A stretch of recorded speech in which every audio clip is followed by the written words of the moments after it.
காலையில் நம்முடைய சிந்தனைக்காக தானியேலின் புஸ்தகத்துக்கு நம்முடைய வேதாந்தத்தை திருப்பிக் கொள்ளலாம். தானியேலின் புஸ்தகம். கடந்த வாரத்தில் 3 ஜெபங்களை பற்றி பார்த்தோம். யார் ஏறெடுத்த ஜெபம்? கடந்த வாரத்தில் 3 ஜெபங்களை பற்றி பார்த்தோம். யார் ஏறெடுத்த ஜெபம்? எலியா எலிசால தான் பிரச்சனையே. சரி, எலிசா. சரியா? எலிசா ஏறெடுத்த ஜெபம். முதல் ஜெபம் என்ன? முதல் ஜெபம் என்ன? பைபிள்லாம் பார்க்க கூடாது. ஆண்டவரே உன்னுடைய கண்களை திறந்தருளும். யாருடைய கண்கள்? வேலைக்காரனுடைய கண்கள் சொல்லுகிறான். சரியா? இரண்டாவது ஜெபம்,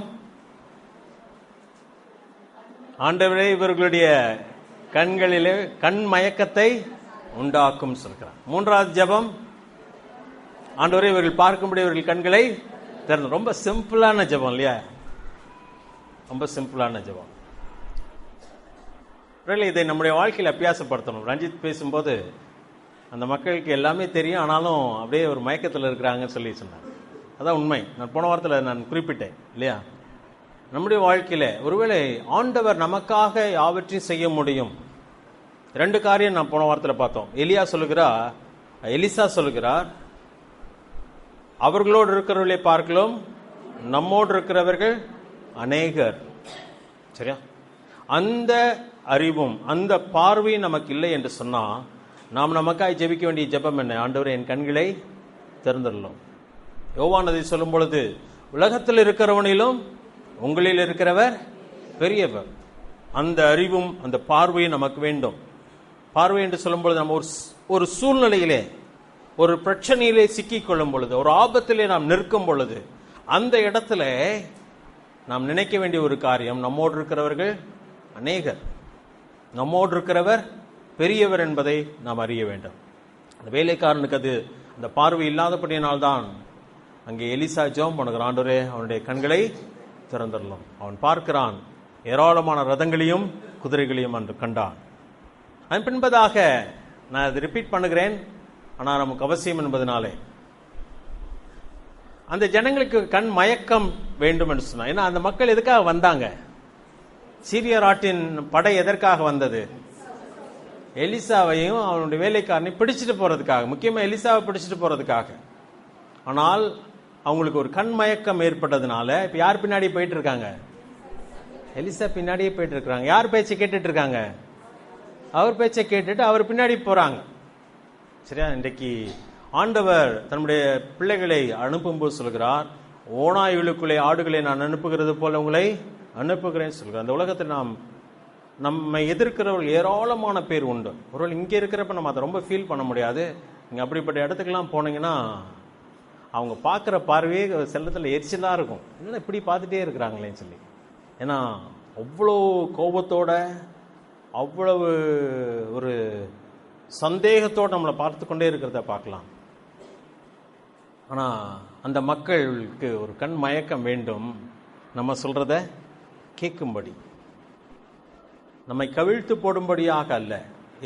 எலிசாவை பிடித்து கொண்டு போகும்படியாக வந்தவர்கள் இப்பொழுது எலிசாவுடைய வார்த்தையை கேட்க வைக்கிறார் ஆண்டவர். கண் மயக்கணும், அப்படி கண் பார்க்க முடியாமல் இல்லை, அவங்கள ஆண்டவர் மாற்றுக்கிறார். என்ன செய்தான் என்பது தெரியாது. அதுக்கப்புறம் என்ன நடந்துச்சு? 3வது ஜெபம், ஆண்டவரே கண்களை திறந்தருளும். எலிசாவை பிடித்து கொண்டு போக வந்தவர்கள் இப்பொழுது எலிசாவின் தேவன் என்ன பண்ணிட்டாங்க? அறிந்து கொண்டாங்க. கண்கள் அவர்களுக்கு திறக்கப்பட்டது. அப்ப இஸ்ரவேலின் தேவன் யார், எலிசாவின் தேவன் யார் என்பதை கண்டுகொள்ளத்தக்க அவருடைய கண்களை தேவன் திறந்து விட்டார். இன்னைக்கு அதான் நமக்கு தேவையான ஒரு காரியம். இன்னைக்கு பாத்தீங்கன்னா, அதாவது ஜனங்கள் சுவிசேஷத்தை ஏற்றுக்கொள்ள விடாதபடிக்கு அநேக தடைகள் இருக்கிறது. நம்மளை எப்படிதான் பாக்குறாங்க? மதத்தை பரப்புறாங்க. அதுக்கப்புறம் இவங்களுக்கு வேறு வேலையே இல்லை, ஏதோ காசு வாங்கிட்டு வந்து என்ன பண்ணிட்டு இருக்காங்க? நம்மகிட்ட வந்து சொல்லிட்டு இருக்காங்க. யாரோ காசு கொடுத்து இவங்களை அனுப்புறாங்க, அதனால தான் இவங்க வந்து எங்க நம்மகிட்ட சொல்றாங்க, இவங்களுக்கு ஒரு ஆளை சபையில சேர்த்து விட்டா ஏதோ கிடைக்கும் போல அப்படின்லாம் நினைக்கிறாங்க. என்னென்னமோ அசிங்கமாலாம் நினைக்கிறாங்க. சரியா? அதனால தான் அவங்க சுவிசேஷத்தை கேட்க முடியல. நம்ம சொல்றது அவங்களுக்கு என்ன பண்ண மாட்டுது? ஏற மாட்டுது. நம்மை குற்றவாளியாக நம்மை குறித்து தவறான எண்ணத்தோடு கூட பார்த்துட்டு இருக்கிறாங்க. ஆண்டவர் அவங்க நம்முடைய வார்த்தையை கேட்கத்தக்கதாக அவர்களுக்கு அந்த மயக்கத்தை அவர்களுக்கு கொடுங்க. ஒரு மயக்கம் சொல்லும்போது தவறான வார்த்தை போல இருக்கிறது. ஆனா அவங்கள நம்மை கவனிக்கத்தக்கதாக, நம்முடைய வார்த்தையை ஏற்றுக்கொள்ளத்தக்க கவனிக்கத்தக்கதாக அவளுக்கு அந்த தன்மையை அவளுக்கு கொடுக்க வேண்டும். அதான் நடந்துச்சு அன்றைக்கு. எலிசா போய் பக்கத்துல போய் நின்று சொல்றாரு, நீங்க தேடுற மனுஷன்டே நான் கொண்டு போறேன், நீங்க தேடுற மனுஷன் இங்கே இல்லை அப்படின்னு சொல்லி கூட்டு போறாரு. பின்னாடியே போறாங்க இல்லையா? அது போல தெய்வம் பெரிய காரியங்களை செய்ய முடியும், நம்முடைய வாழ்க்கையில செய்ய முடியும். அதனால்தான் அவ்வளோ பயங்கரமான சூழ்நிலையும் மாற்றி போட வல்லவர் தான் யார்? நம்முடைய ஆண்டவர். ஏற்கனவே சொன்னேன், மோசேயை ஆண்டவர் எங்கே வளர்த்தார்? பார்வோனுடைய அரண்மனையில். எந்த மக்கள் இஸ்ரவேலை நாசப்படுத்தி கொண்டிருந்தாங்களோ அந்த அரண்மனைக்குள்ளே ஆண்டவர் மோசையே என்ன பண்ணார்? வளர்த்தார். அவர் தான் நம்முடைய ஆண்டவர், தி காட் ஆஃப் இம்பாசிபிலிட்டிஸ் சொல்லுவோம். இன்றைக்கு நம்முடைய தானியேலின் புஸ்தகத்துக்கு போகலாம். தானியேலின் புஸ்தகத்தில் பார்த்தீங்கன்னா, தானியேல், அவனுடைய நண்பர்கள், அந்நிய தேசத்திலே வாழ்ந்த வாழ்க்கையின் சரித்திரம் தான் இந்த புத்தகம், தானியேலின் புஸ்தகம். தானியேலும் அவனுடைய நண்பர்களும் ஒரு அந்நிய தேசத்தில், எந்த தேசம் அது? பாபிலோன் தேசத்தில் வாழ்ந்த வாழ்க்கையின் சரித்திரம் தான் அது. அடிமைகளை பற்றி அது பேசினாலும் கூட ஒரு தோல்வியை பற்றி பேசவில்லை, ஒரு பெரிய வெற்றியின் புத்தகம் அது. வெற்றியை பற்றி பேசுகிற ஒரு புத்தகம். தானியேலும் அவன் நண்பர்களும் அந்நிய தேசத்திலே அடிமைகளாக, போட்டிகளின் நடுவிலே, பொறாமைகளின் நடுவிலே, ஆபத்தான சில சூழ்நிலைகளின் மத்தியிலே வாழ்ந்தாலும் கூட தேவனுக்கு முன்பாகவும் மனுஷர்களுக்கு முன்பதாகவும் வெற்றியுள்ள வாழ்க்கை வாழ்ந்தாங்களா, வாழலையா? ஒரு வெற்றியுள்ள ஒரு வாழ்க்கை வாழ்ந்தார்கள். தானியேல் புத்தகம் நமக்கு ரொம்ப சந்தோஷமா இருக்கும் படிக்கும்பொழுது. ஏன் சொன்னா, அத்தனை காரியங்களை தானியேலும் அவனோட நண்பர்களும் செய்கிறார்கள். அது நமக்கு உற்சாகத்தை கொடுக்கக்கூடிய ஒரு காரியம். அந்த வெற்றிக்கெல்லாம் காரணம் என்னவென்று சொன்னால், தானியேலுடைய அவனுடைய நண்பருடைய ஜெபம் என்பதிலே சந்தேகம் இல்லை. இன்றைக்கு நாம் அதை குறித்து விரைவாக பார்க்க வேண்டும், நேரம் குறைவாக இருக்கிறது. அதை நாம் இன்றைக்கு பார்க்க போகிறோம். நம்முடைய வாழ்க்கை கூட இந்த உலகத்தில் போட்டிகளும் பொறாமைகளும், நாம் வாழக்கூடிய நல்ல சூழ்நிலைகளும் இல்லாத இடத்துல தேவன் நம்ம வைத்திருக்கிறார். அதன் மத்தியிலே நானும் நீங்களும் ஒரு வெற்றியுள்ள வாழ்க்கை வாழ வேண்டும் என்று சொன்னால், இன்னைக்கு நாம் கற்றுக்கொள்ள போகிற காரியத்திலிருந்து நாம் கற்றுக்கொள்ள போகிற காரியம் நம்முடைய ஜெபமாக தான் இருக்க முடியும். நம்முடைய ஜெப வாழ்க்கையை சரியாக இருக்கும் என்று சொன்னால், நாம் வாழவே முடியாது என்று சொல்கிற இந்த சூழ்நிலையிலே, போட்டிகளும் பொறாமைகளும் நிறைந்திருக்கிற இந்த பூமியிலே, தேவனுக்கு மட்டும் பிரியமுள்ள ஒரு வாழ்க்கையல்ல, தேவனுக்கு முன்பாக மட்டும் வெற்றியுள்ள ஒரு வாழ்க்கையில, மனுஷர்களுக்கு முன்பதாக ஒரு வெற்றியுள்ள ஒரு வாழ்க்கையை தேவன் வாழ செய்ய முடியும். அதை தான் நாம் இன்றைக்கு கற்றுக்கொள்ள போகிறோம். தானியேலின் புத்தகம் 1வது அதிகாரத்துக்கு வரலாம். இன்றைக்கு நம்முடைய வாழ்க்கையிலே நாம் அதை செய்ய முடியும்.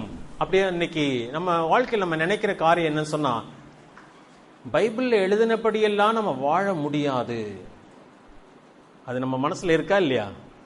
பைபிள்ல சொன்னபடியெல்லாம் நம்ம அப்படியே எல்லாம் வாழ முடியாது.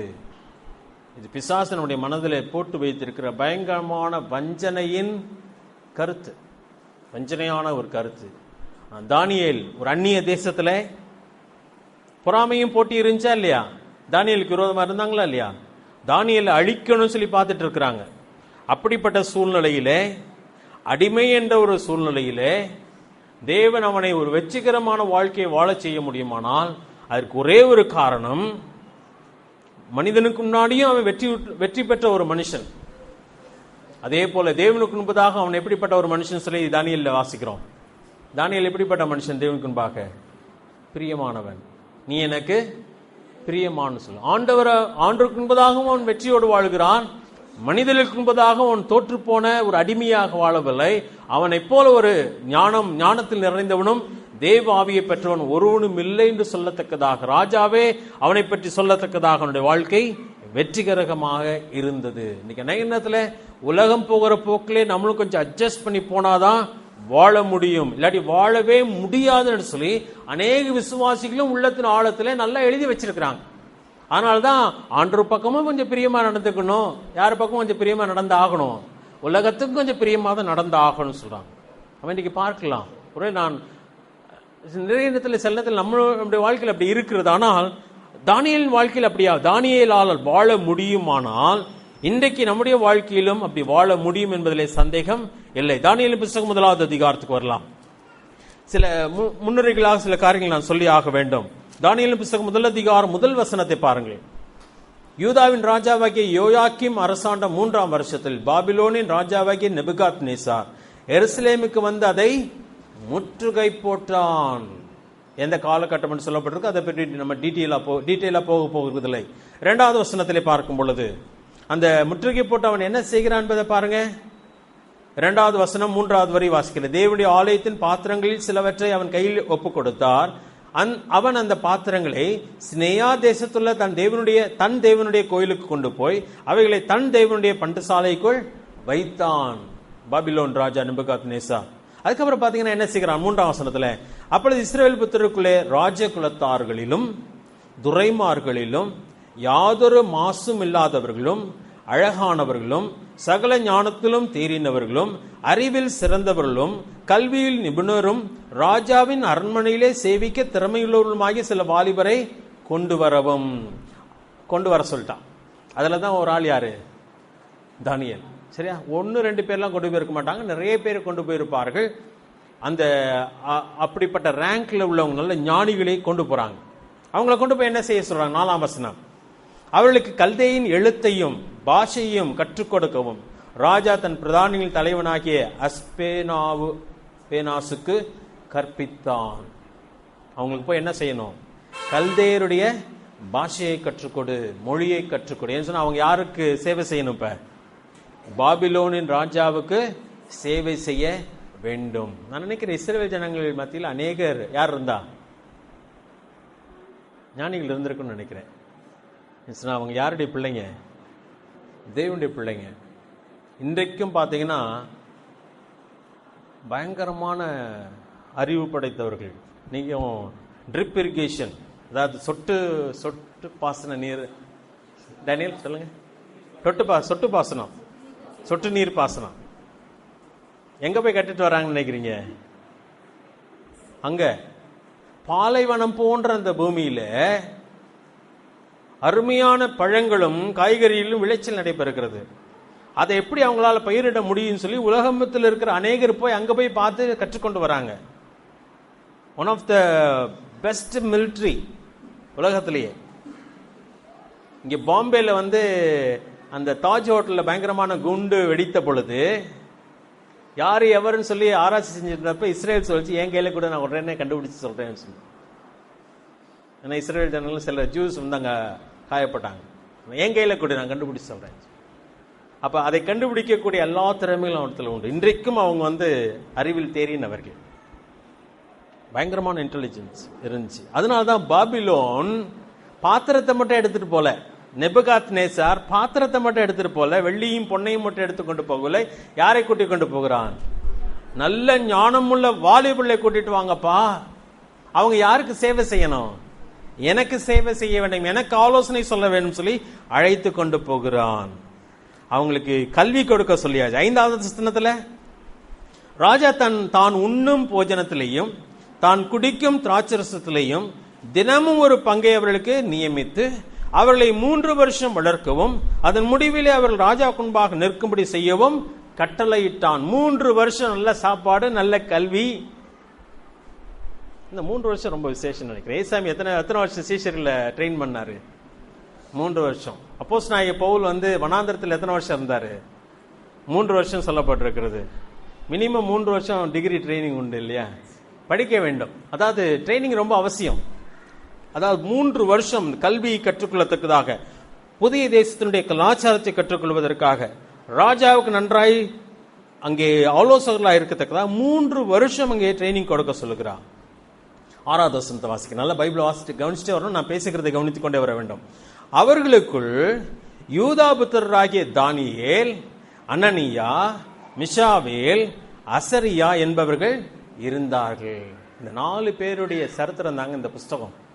4 பேரை வைத்து தேவன் அல்லது 4 பேர் ஆண்டவருக்காய் செய்த காரியங்கள். இந்த 4 பேரை வைத்து தேவன் தன் நாமத்தை பாபிலோனில் என்ன எப்படி மகிமைப்படுத்தினார் என்பதை விளக்குகிற புஸ்தகம் தான் இந்த தானியேலின் புஸ்தகம். அதுதான் இன்னைக்கு படிக்க போகிறோம். இன்னைக்கு ஆண்டவர் என்னை உங்களை இந்த பூமிக்கு என்னவா வைத்திருக்கிறார்? உப்பாகவும் வெளிச்சமாகவும் வைத்திருக்கிறார். இருக்கிறோமா? அநேகருக்கு வெளிச்சமாக, அநேகருக்கு பிரயோஜனமாக நாம் இருக்கிறோமா? ஏதோ நம்ம வாழ்க்கையை ஓட்டிட்டு போயிட்டு இருக்கிறோம். ஏசாமி எதுக்காகனா, எனக்கு காய்ச்சல் வந்தா சுகப்படுத்தணும், எனக்கு கடன் வந்தா அவர் அடைக்கணும். இதுதான் நம்ம ஏசாமி நமக்காக வச்சிருக்கிறோம். ஆனா தானியேல் அப்படி அல்ல. அவங்க இப்ப தேசம் குற்றம் செய்தது. தானியேலும் அவனுடைய குடும்பமும் அப்படிப்பட்டவர்கள் அல்ல. தானியேலுடைய பெற்றோர்கள் தானியேல் நிச்சயமா நன்றாய் வளர்த்திருக்க வேண்டும். ஆனா இப்ப தானியேல் எங்க போயாச்சு? சொந்த தேசத்தை விட்டுட்டு அந்நிய தேசத்துல போய் குடியிருக்கிறான். ஆனால் அந்த தேசத்துல ஆண்டவரே என்ன இங்க பத்திரமா பாதுகாத்துக்கோங்கன்னு சொல்லி அவன் ஜெபம் பண்ணல. எதுக்காக ஜெபம் பண்ணுகிறான்? அடுத்த வசனத்தை வாசிக்கிறேன். 7வது வசனம் அவங்களுக்கு அடுத்த பேர் கொடுத்துட்டார். தானியேலுக்கு என்ன பேரு? பெல்சாசார்.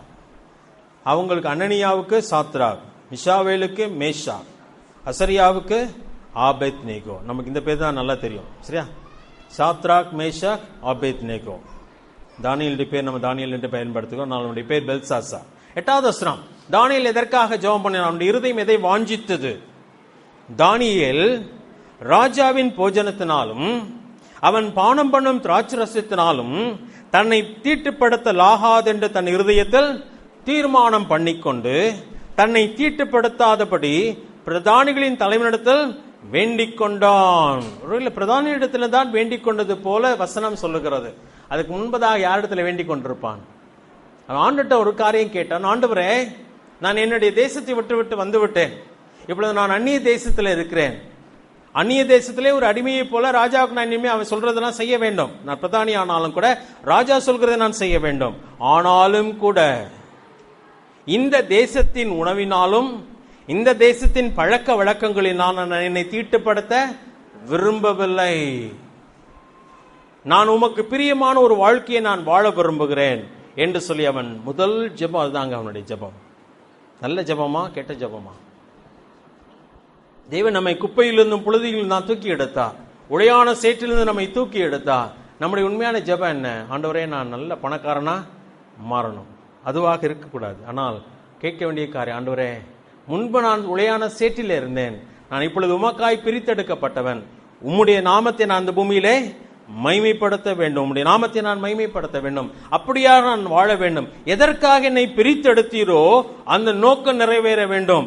மீண்டுமா இந்த உலகத்தினுடைய பழக்க வழக்கங்களினாலே, உணவினாலே அல்லது வேற எந்த காரியத்தினாலும் என்னை தீட்டுப்படுத்த கூடாது என்று சொல்லி அவன் ஜெபம் பண்ணுகிறான். முக்கியமான காரியங்க. ஏசாயா 24வது அதிகாரம் எடுத்துக்கொள்ளலாம். ஏசாயா 24வது அதிகாரம் 5வது வசனத்தை நான் வாசிக்கிறேன். ஏராளமான வசனங்கள் இருக்கிறது. தீட்டை பற்றி சொல்லுகிற வசனங்கள் இருக்கிறது. ஏசாயா 24வது அதிகாரம் 5வது வசனம். இங்க அநேக நேரத்தில் இதை பற்றி நம்ம ரொம்ப கவலைப்படுகிறதே இல்லை.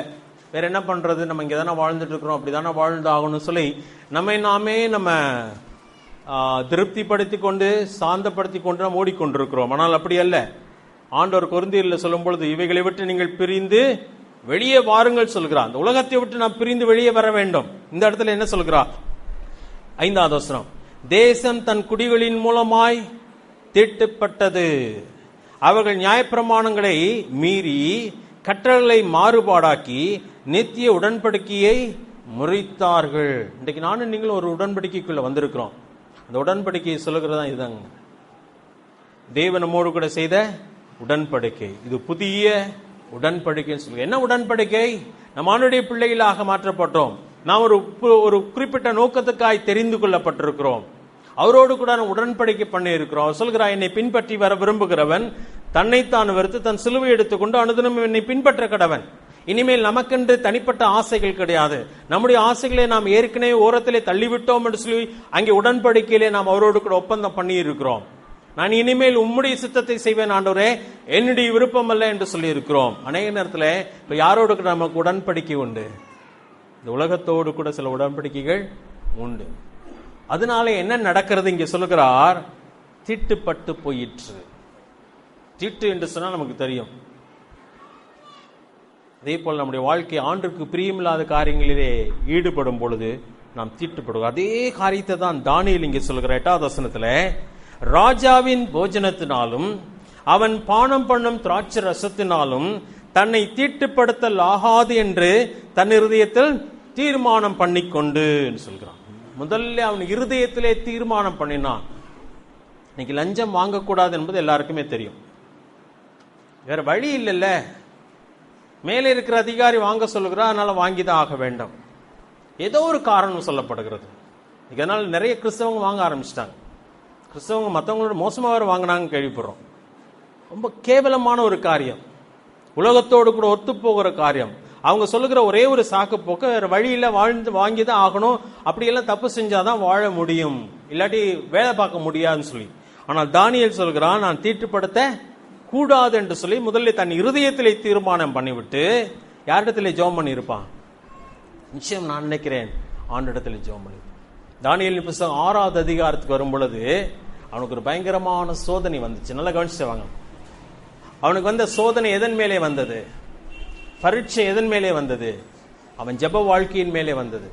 அவன் எப்படி ஜெபம் பண்ணுகிறவனாக இருந்தான்? வாசிக்கலாம், 6வது அதிகாரம் எடுத்துக்கலாம். என்ன சொன்ன, எல்லாத்தையும் நான் பார்க்கறதுக்கு நேரம் இருக்குமா என்பது தெரியவில்லை, லேசா எடுத்து காட்டிவிட்டு நான் போகிறேன் என்பதாக நீங்கள் அதை படித்துக் கொள்ளுங்கள். 6வது அதிகாரம் 10வது வசனத்தை நான் வாசிக்கிறேன் பாருங்கள்.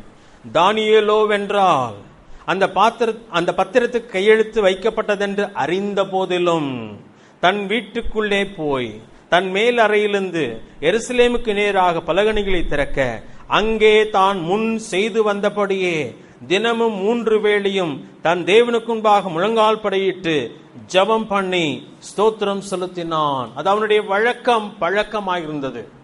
எதற்காக ஜெபம் பண்ணி இருப்பான் என்று, நான் விடுதலையாக வேண்டும், என் தேசத்துக்கு போக வேண்டும், அப்படியே ஜெபம் பண்ணியிருப்பான் நினைக்கிறேன். இல்ல, ஆண்டவரே நீர் என்னை இந்த இடத்திலே கொண்டு வந்திருக்கிறீர், நான் உமக்காக நான் எப்படி வாழ வேண்டும்?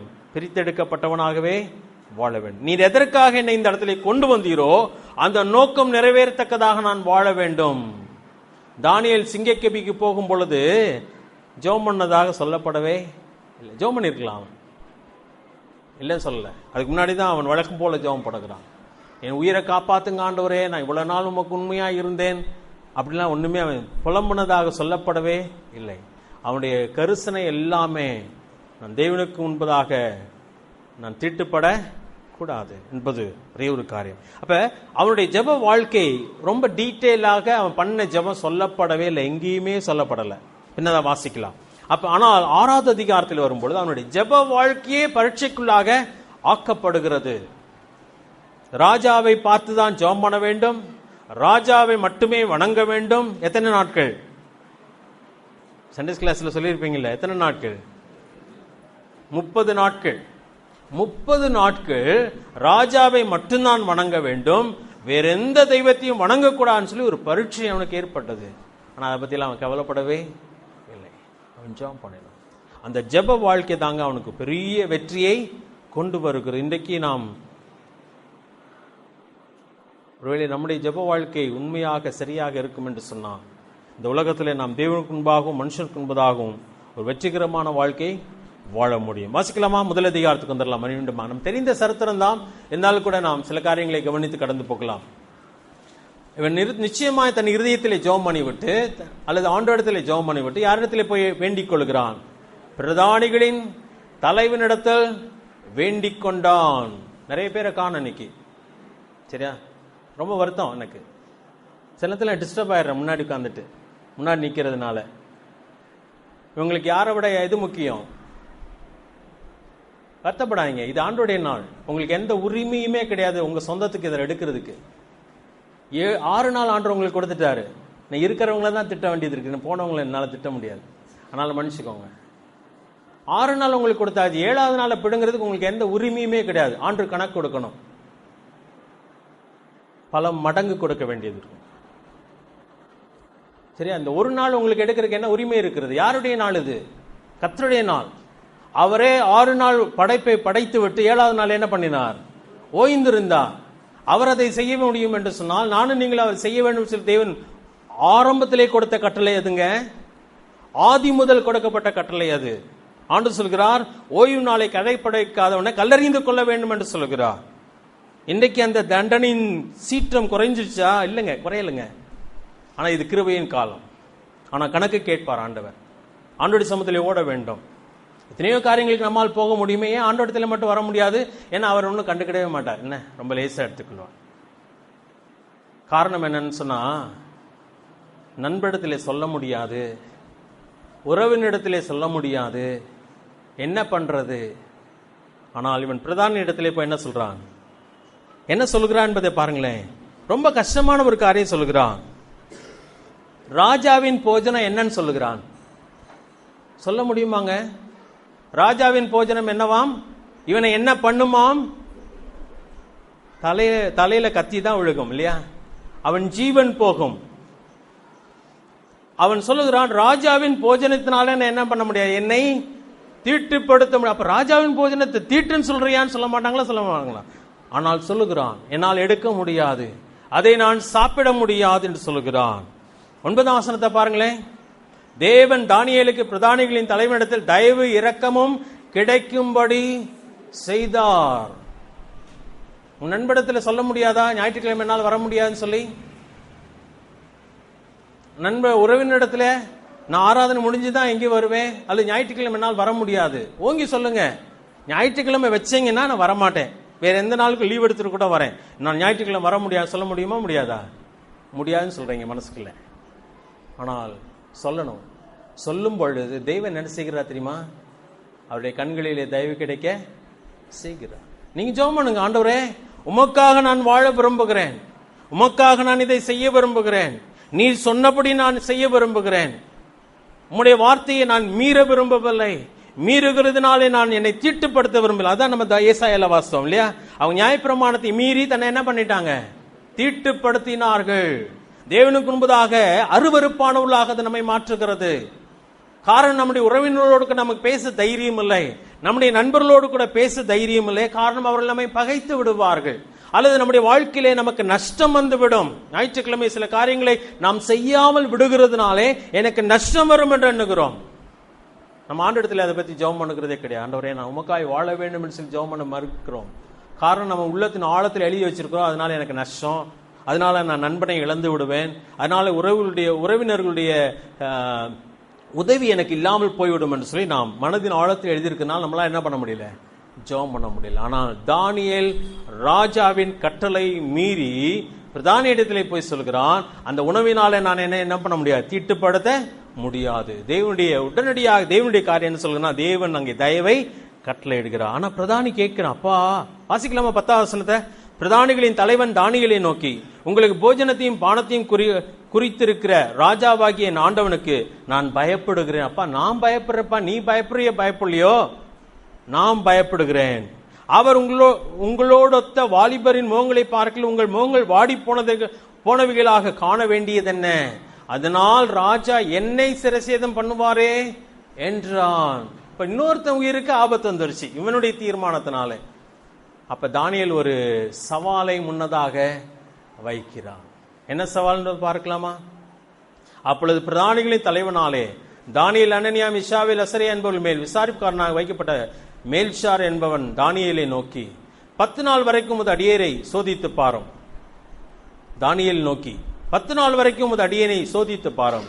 எங்களுக்கு புசிக்க பருப்பு முதலான மரக்கறிகளையும் குடிக்க தண்ணீரையும் கொடுத்து எங்கள் முகங்களையும் ராஜ போஜனத்தில் புசிக்கிற வாலிபுடைய முகங்களையும் ஒத்து பாரும். பின்பு நீர் காண்கிறபடி உமது அடியேருக்கு செய்தருளும் என்றான். யாருக்கு சவால்? தானியேலுக்கு சவாலா, அந்த பிரதானிக்கு சவாலா, ஆண்டவருக்கு சவாலா? கொஞ்சம் யோசிச்சு பாருங்களேன், யாருக்கு சவால் இது? கொஞ்சம் யோசிக்க. ஆண்டவருக்கு தாங்க சவால். தானியேல் பிரதானிட்ட தான் சொல்லுகிறான், ஆனா யாருக்கு சவால் அது? ஆண்டு செஞ்சாகணும். இப்ப 10 நாள் வரைக்கும் ஆண்டவருக்கு அவன் ஒரு காரியத்தை சொல்லுகிறான். என்ன, ஏற்கனவே ஜெபம் பண்ணிட்டான், அதனால ஆண்டவர் செய்ய முடியாத சந்தேகத்தில் செய்யல. ஆனால் பிரதானியுடைய உயிர் ஆபத்திலே இருக்கிறது. பிரதானி செய்த காரியம் ராஜாவுக்கு தெரிய வந்தால் அவனுடைய தலை போய்விடும். அப்ப பிரதானி இடத்துல சொல்கிறான், 10 நாள் எங்களை சோதித்து பாரும், எங்கள் முகம் வாடலாய் இருந்தால் நாங்க அதை சாப்பிட்றோம். எங்கள் முகங்கள் வாடலாய் இல்லை என்று சொன்னால் நாங்கள் எதையை தொடர்ந்து சாப்பிட்றோம்? பருப்பும் காய்கறியும் தண்ணீரும் என்று சொல்கிறோம். ஆண்டு செய்தாரா செய்யலையா? பாருங்களேன், அடுத்த வசனத்தை பாருங்களேன்.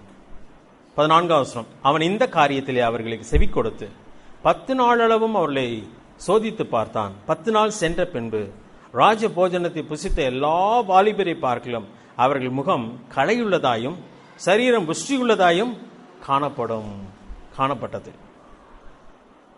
தேவன் பதில் கொடுத்தாரா இல்லையா? செஞ்சார். ஒருவேளை நம்முடைய வாழ்க்கையில் அதை எப்படி எனக்கு அபியாசப்படுத்தணும்னு சொல்லி எனக்கு தெரியல. ஆனா கர்த்தரை சோதிக்கலாமா, சோதிக்கக்கூடாதா? தேவனை பரீட்சை பாராதிருப்பாயன்னு சொல்லியிருக்கேன். ஆனால் கர்த்தரை சோதிக்கலாம். ஆண்டவரே, நான் உமக்காக வாழ விரும்புகிறேன், ஆனால் என் வாழ்க்கையின் சூழ்நிலை இப்படி இருக்கிறது, நீங்க எனக்கு இப்படி செய்ய வேண்டும் சொல்லி கேட்டா செய்வாரா செய்ய மாட்டாரா? சொல்லுகிறார், பொல்லாதவர்களாகி நீங்கள் உங்கள் பிள்ளைகளுக்கு நல்ல ஈவுகளை கொடுக்க அறிந்திருக்கும் பொழுது, அதாவது உங்கள் பிதா நல்ல ஈவுகளை கொடுப்பது அதிக நிச்சயம் அல்லவா? நம்ம அவரிடத்துல பொன்னையும் பொருளையும் கேட்கலங்க. அவருக்கா இந்த பூமியில உப்பாகவும் வெளிச்சமாகவும் வாழ விரும்புகிறோம். ஆனா இந்த வாழ விட மாட்டது இந்த சூழ்நிலை, இந்த உலகம் அதனுடைய சிஸ்டத்துக்கு நம்மளை இழுக்குது. அது செய்யற மாதிரி தான் நம்ம செய்யணும்னு சொல்லி நம்மை கட்டாயப்படுத்துகிறது. ஆனால் அப்படி செய்யும் பொழுது நாம் இந்த நியாயப்பிரமாணத்தை மீறுகிறோம், நம்மை நாம் அங்கே தீட்டுப்படுத்துகிறோம். தானியேல் சொல்கிறான், இதுவைகளை நாளே நான் என்னை தீட்டுப்படுத்த போகிறது இல்லை என்று சொல்லி அவன் ஆண்டவரிடத்திலே நேரடியாக கேட்கிறான். ஆண்டு அந்த காரியத்தை செய்கிறான். 10 நாள் மட்டும் டெஸ்ட்ல இல்லைங்க. எத்தனை வருஷம் நடந்துச்சு டெஸ்ட்? 3 வருஷம். 10 நாள்ல அவன் ஓகேன்னு சொல்லிட்டான் அந்த பிரதானி. ஆனால் ராஜாவுக்கு இந்த செய்தி போகவே இல்லை. ஆனால் 3 வருஷம் சென்ற பின்பு, வாசிக்கலாமா 19வது வசனம். ராஜா அவர்களோட கூட பேசினான். அவர்கள் எல்லாருக்குள்ளும் தானியேல், அனனியா, மிஷாபேல், அசரியா என்பவர்களைப் போல வேறொருவரும் காணப்படவில்லை. ஆகியால் இவர்கள் ராஜ சமூகத்தில் நின்றார்கள். ஞானத்துக்கும் புத்திக்கும் அடுத்த எந்த விஷயத்தில் ராஜா அவர்களை கேட்டு விசாரித்தானோ அதிலே தன் ராஜ்யம் எங்கும் உள்ள சகல சாஸ்திரிகளிலும் ஜோசியரிலும் அவர்களை 10 மடங்கு சமத்தராக கண்டான் என்று சொல்லப்படுற. எத்தனை மடங்கு? 10 மடங்கு சமஸ்தராக. இது ஒன்றும் எக்ஸாசரேட் பண்ணி எல்லாம் எழுதலைங்க. தேவனுடைய வார்த்தை. இந்த புஸ்தகம் தேவன் நமக்கு வேதாந்திலே கொண்டு வந்திருக்கிறார். பாபிலோனிலே நடந்த சரித்திரம். பாபிலோனிலே தானியேலோட கூட, தானியேல், சாத்ராக், மேஷாக், ஆபேத்நேகோ 4 பேர் மட்டும்தான் போயிருந்தாங்களா? நிறைய பேர் யூதா தேசத்திலிருந்து போயிருந்திருப்பாங்களா? நிறைய பேர் போயிருப்பாங்க. அப்ப தானியேல் மட்டும்தான் எடுத்த தீர்மானமாயிட்டு இருக்கிறது. யார் கூட நின்னாங்க? இந்த 3 பேரும் நின்னாங்க. மிச்ச வாலிபர்லாம் என்ன சொல்லிட்டாங்க? நல்ல சான்ஸ் கிடைச்சு கிறுக்கிங்க மாதிரி பண்ணாங்கடா அப்படின்னு சொல்லியிருப்பாங்க. என்ன தேவையில்லாத தீர்மானம், ஓவரால்ல நீங்க பண்றது அப்படி சொல்லி கேலி பண்ணியிருப்பாங்க, திட்டியிருப்பாங்க. ஆனால் தானியேல் எடுத்த தீர்மானத்தினாலே இந்த புஸ்தகம் முழுவதுமே தானியேலை கொண்டு செய்த பெரிய காரியங்கள் தாங்க. இன்னைக்கு நம்முடைய இருதயத்தில் எடுக்கிற தீர்மானம், நம்முடைய ஜெபம் என்ன? ஆண்டவருடைய சமூகத்தில், ஆண்டவரை என்னை ஆசீர்வதியும், என் பிள்ளையை ஆசீர்வதியும், என் குடும்பத்தை ஆசீர்வதியும் மட்டும் இல்லை, எதற்காக ஆசீர்வதிக்கணும் உங்களையும் என்னையும்? ஆண்டவரை நான் உமக்கு சாட்சியா நான் நிற்கிறேன், ஆசீர்வதிங்க. உமக்கும் உம்முடைய வேதத்துக்கும் இந்த உலகத்தில் நான் வெளிச்சமாகவும் உப்பாகவும் நானும் என் குடும்பமும் நிற்க வேண்டும். அதற்கு ஏற்றார் போல என்னை ஆசீர்வதியும் கர்த்தாவே சொல்லி கேட்கலாமா? ஆண்டவரே, இந்த உலகம் இன்னைக்கு பாருங்களேன், அதாவது பார்வோன் தேவனுடைய ஜனங்களை விடுதலையாக்க முடியாது என்று சொல்லி அவள் 7 நாளும் வேலை பழுவை அதிகமாக்கினான். அதுதாங்க இந்த உலகம் இப்ப செஞ்சிருக்கு. 7 நாளும் வேலை. காலையில் 8 மணிக்கு போய் ராத்திரி 9 மணிக்கு வீட்டுக்கு வர மாதிரி வேலை. யாரை தேட நேரம் இல்லை, கர்த்தரை தேட நேரம் இல்லை. நீங்க எப்படி ஆண்டவர்கிட்ட போராடணும்னு சொல்லி நான் டீட்டெயில் சொல்ல முடியாது. ஆனால் ஆண்டவரிடத்துல நீங்க போராடுங்க. ஆண்டவரே, என்னை நீங்க தெரிஞ்சிட்டீங்க, நான் உமக்காக இந்த பூமியிலே வாழுவதற்காக. ஆனால் என்னால் வாழ முடியல, நான் வாழ விரும்புகிறேன். எனக்கு இப்படிப்பட்ட சூழ்நிலையில எனக்கு நீங்க செய்ய வேண்டும், செயல்பட வேண்டும் என்று சொல்லி உங்க முதலாளிக்காக ஜெபம் பண்ணுங்க. நீங்க எங்க வேலை பார்க்குறீங்களோ அந்த சூழ்நிலைக்காக ஜெபம் பண்ணுங்க. உங்க மனசுல என்ன திட்டம் இருக்கிறது அதற்காக ஜெபம் பண்ணுங்க. தேவன் உயர்த்துவாரா உயர்த்த மாட்டாரா? உயர்த்துவார். 2வது அதிகாரத்துக்கு வந்துடலாம், நேரம் இல்லை, அதனால 2வது அதிகாரத்துக்கு விரைவாக வரலாம். 2வது அதிகாரத்தை வேதாந்தத்தில் நான் வாசிக்கும் பொழுது, அந்த தானியேல் 2வது அதிகாரத்தில் அங்கே ராஜா ஒரு கனவு காண்கிறார். பயங்கரமான ஒரு கனவு. அது என்னன்றதை நீங்க வீட்டில் போய் வாசிக்கோங்க. அந்த கனவு என்னன்றதையும் சொல்ல மாட்டேன்றாரு. ஒண்ணு மறந்துட்டாரோ என்னவோ தெரியல, ஆனா அது பயங்கரமான கனவு. அந்த கனவை அந்த சாஸ்திரிகள் அதை சொல்லணும் அப்படி சொல்லி தேடினார். பாருங்களேன், கீழே பார்த்தீங்கன்னா 9ஆம் வசனத்தை வாசிக்கிறேன். காலம் மாறும் என்று நீங்கள் எனக்கு முன்பாக பொய்யும் புரட்டமாக விஷயத்தை சொல்லும்படி எத்தனை மணி இருக்கிறீர்கள்? நீங்கள் சொப்பனத்தை எனக்கு தெரிவிக்காமற் போனால் உங்கள் எல்லாருக்கும் இந்த ஒரே தீர்ப்பு பிறந்திருக்கிறது. ஆகையால் சொப்பனத்தை எனக்கு சொல்லுங்கள், அப்பொழுது அதன் அர்த்தத்தையும் உங்களால் காண்பிக்க கூடும் என்று அறிந்து கொள்வேன் என்றார். யாருமே இப்படி எல்லாம் சொல்ல மாட்டாங்க. இவர் கண்ட சொப்பனத்தை நம்ம என்ன கண்டோம் இல்லையா? அதான் அவங்க சாஸ்திரிகளுடைய வாதம். ஐயா சொப்பனத்தை சொல்லுங்க, நாங்க அதுக்கு என்ன சொல்றோம்? அர்த்தத்தை சொல்றோம். ராஜா சொல்ற, நான் சொப்பனத்தை சொல்லிட்டேன்னா நீ ஏதாவது ஒரு அர்த்தத்தை சொல்லி எனக்கு இருக்கனாக்கிருவ, அதனால நான் சொப்பனத்தை சொல்ல மாட்டேன், நீ சொப்பனத்தையும் சொல்லு. உன்னால சொப்பனத்தை சொல்ல முடியும்னு சொன்னா உனக்கு எதுவும் சொல்ல முடியும்? அர்த்தமும் சொல்ல முடியும் என்பதை நான் புரிந்து கொள்வேன் சொல்கிறான்.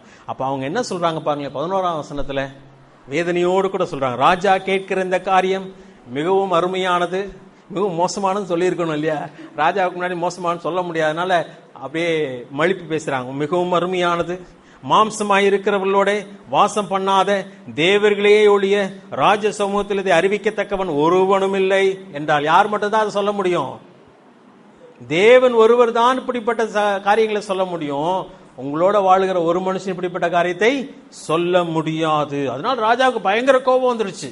எல்லா ஞானிகளையும் கொலை செய்யுங்கப்பா அப்படி சொல்லிட்டார். கோபத்துல சொல்லிட்டார், இவன் ஒருத்தனும் ஞானியும் கிடையாது, ஒருத்தனும் கிடையாது, எல்லாத்தையும் கொலை பண்ணப்பா சொல்லிட்டாரு. இந்த ஞானிகள் ஒரு ஆள் யாரு? தானியேலும் அவனுடைய நண்பர்களும். அதனால இவங்களுக்கு யார முதல்ல கொலை பண்ணணும்னு பாக்குறாங்க பாருங்களேன் இந்த மக்கள். இவங்கெல்லாம் வேற ஊருக்காரங்க இல்லையா? அப்ப 13ஆம் வசனத்தை வாசிக்கிறேன். ஞானிகளை கொலை செய்ய வேண்டும் என்ற கட்டளை வெளிப்பட்ட போது தானியேலையும் அவன் தோழரையும் கொலை செய்ய தேடினார்கள். நேரம் அங்கதான் போறாங்க. அப்ப தானியேல் கேட்கிறான், என்ன விஷயம்பான்னு சொல்றான். இல்ல ராஜா இப்படி சொல்லி இருக்கிறார், ஏன் இவ்வளவு அவசரமா ஏன் எல்லாரையும் கொலை செய்ய சொன்னான்? இல்ல சொப்பனம் கண்டாராம், அதை சொல்ல வேண்டுமாம், அதன் அர்த்தத்தையும் சொல்ல வேண்டும், அதனால சொல்ல தெரியலன்னு கோவப்பட்டு சொல்லிட்டாரு. உன்னை ராஜா தானியேல் என்ன சொல்கிறான்? 15ஆம் வசனத்தை வாசிக்கிறேன் பாருங்களேன், நல்லா கவனிங்க. இந்த கட்டளை ராஜாவினால் இத்தனை அவசரமாய் பிறப்பதற்கு காரணம் என்ன என்று ராஜாவின் சேர்வைக்காரனாகிய ஆரியோகினிடத்தில் கேட்டான். அப்பொழுது ஆரியோகு தானியேலுக்கு இந்த காரியத்தை அறிவித்தான். 16ஆம் வசனம். தானியேல் ராஜாவினிடத்தில் போய் சொப்பனத்தின் அர்த்தத்தையும் ராஜாவுக்கு காண்பிக்கும்படி தனக்கு தவணை கொடுக்க வேண்டும் என்று விண்ணப்பம் பண்ணினான். ராஜாட்ட முதல்ல போய் கேட்கிறேன், எனக்கு கொஞ்சம் டைம் மட்டும் கொடுங்கள் என்று சொல்லுகிறான். பின்பு 17ஆம் வசனம் வாசிக்கிறேன். பின்பு தானியேல் தன் வீட்டுக்கு போய் தானும் தன் தோழரும் பாபிலோனின் மற்ற ஞானிகளோட கூட அழியாதபடிக்கு இந்த மறைபொருளை குறித்து பரலோகத்தின் தேவனை நோக்கி இரக்கம் கேட்கிறதற்காக எல்லாரும் கூடுறாங்க. ஆண்டவரே, அந்நிய தேசத்தில் இருக்கிறோம், ராஜா இப்படிப்பட்ட ஒரு கட்டளை போட்டு விட்டா அது யாருக்குமே தெரியறதுக்கு வாய்ப்பு இல்லை. அவளோடு கூட சேர்ந்து நாங்களே அழிந்து போகாதபடிக்கு இந்த ரகசியத்தை எங்களுக்கு காட்ட வேண்டும். யாரும் செய்ய முடியாத காரியம். அவங்களே சொல்லிட்டாங்க, யார் தான் செய்ய முடியும்? பரலோகத்தில் இருக்கிற தேவன் மட்டும்தான் அதை சொல்ல முடியும். சொன்ன உடனே பரலோகத்தின் தேவனை நோக்கி அவங்க ஜெபம் பண்ண ஆரம்பித்தார்கள். சரி, அவங்க எல்லாருமே சேர்ந்து ஜெபம் பண்ணியிருக்க வேண்டும். 19ஆம் வசனம். பின்பு ராக்காலத்தில் தரிசனத்திலே தானியேலுக்கு மறைபொருள் வெளிப்படுத்தப்பட்டது. அப்பொழுது தானியேல் பரலோகத்தின் தேவனை ஸ்தோத்திரித்தான். ஒன்றை மட்டும் யோசிச்சுக்கோங்க, நீங்க ஆண்டவருடைய பிள்ளை, நீங்க எந்த தொழில இருந்தாலும் சரி, ஆண்டவர் வேதத்தில் சொல்றாரு, நீங்கள் வாளாகாமல் தலையாவீர், நீங்க கீழாகாமல் மேலாவீர். இது சும்மா ஆறுதலுக்காக சொல்லப்பட்ட வார்த்தை கிடையாதுங்க. தேவனுடைய நோக்கமே அதுதான். தேவன் குப்பையிலிருந்து புழுதியிலிருந்து தூக்கி எங்க உட்கார வச்சான்னு சொல்லி தாவீது சொல்கிறான், கண்மலையின் மேலே பிரபுக்களோட அமர செய்தான். இதுவும் அதிகப்படுத்தி சொல்லப்பட்ட ஒரு காரியம் இல்லை. உங்களையும் என்னையும் தெரிந்து கொண்டதுக்கு நோக்கம் அதுதான். ஒருவேளை அதனால பிரதமர் ஆகணும்னு சொல்லி கிடையாது, ஆனால் இந்த உலகத்துக்கு நாம் உப்பாகவும் வெளிச்சமாக இருக்க வேண்டும்.